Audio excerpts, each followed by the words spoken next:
Guys, we're here at Gullen Golf Club. I'm joined by DP World Tour player Matt Jordan. Matt, thanks so much for joining us, mate. No problem. Obviously, we're here links golf this week, which is a familiar territory for you. What sort of things are you doing to get yourself ready and prep for this sort of test? Well, I mean, luckily for me, because it is kind of more so home and I'm used to it, I don't really feel like I have to adapt or practice in a certain way. It's kind of, very natural. So I'll just be going on about seeing how the course is, seeing how firm it is, grasping kind of those sort of elements to the course instead of maybe strategically working on certain shot shapes that, you might have to hit because, as I say, it's when I go back home, I'm hitting them anyway.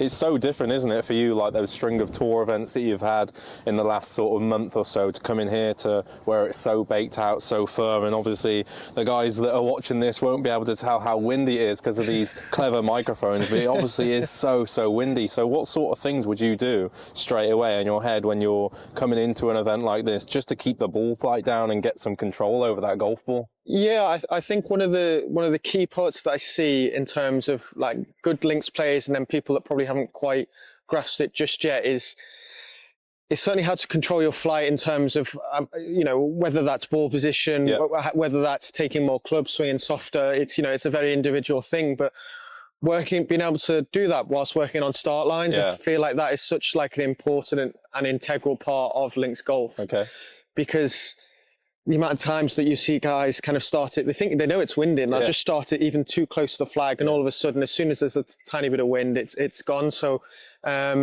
yes, there is working on that element of kind of technique, but that understanding, I think, of the actual shot in itself is really important. So I guess it's sort of trusting your lines, like the pin's on the left. It's not always aiming at a flag, for example, aiming over a mound that might be potentially blind. Yeah, right? I mean, that's the great part about links golf is with the with the wind is that you can be able to store one up there. You can use it. You can actually play a variety of different shots to hit a variety of different yards just by using the wind, to be honest. And we said it's familiar ground for you, obviously home member, Royal Liverpool Golf Club, Hoylake, and just want to talk about the last two Open Championships. You've had some very good success, I think, personally, in the last couple of Opens. Obviously one at your home course and then the other at Troon, a couple of T10 finishes.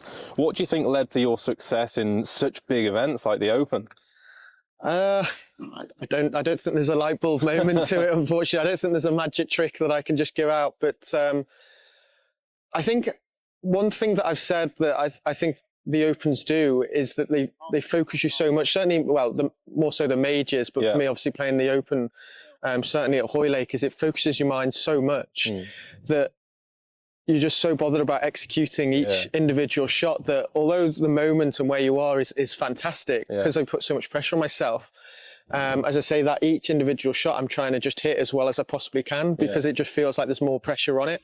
And that's what the Open brings. So I feel like I've been able to welcome the pressure and then you kind of use it to my advantage in a way that's I've been able to perform obviously very well. And let's talk a little bit about that 151st Open, obviously at your home course. What was that like, playing in front of such support of home crowd? And there's a video that I've seen of you walking in the clubhouse after and everyone getting around you and cheering. That, honestly, it must have been insane. Yeah, they were only there because I did well. No, they'd have been there anyway. They would have been. They would have been. They definitely would have been. It was just.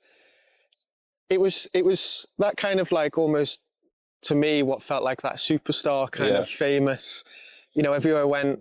I remember even the practice days, people were trying to talk to me. There was always a camera on me. Really? When we went to the Sky Kart, we did a piece and there was a piece there of me kind of 2-3 years old, kind of swinging.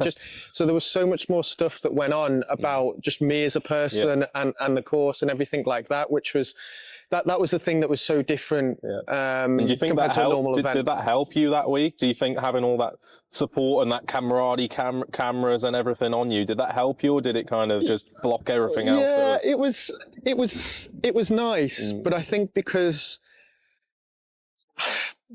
I care about my performance so much, is that the person who puts pressure on you is yourself. Yeah, like for sure.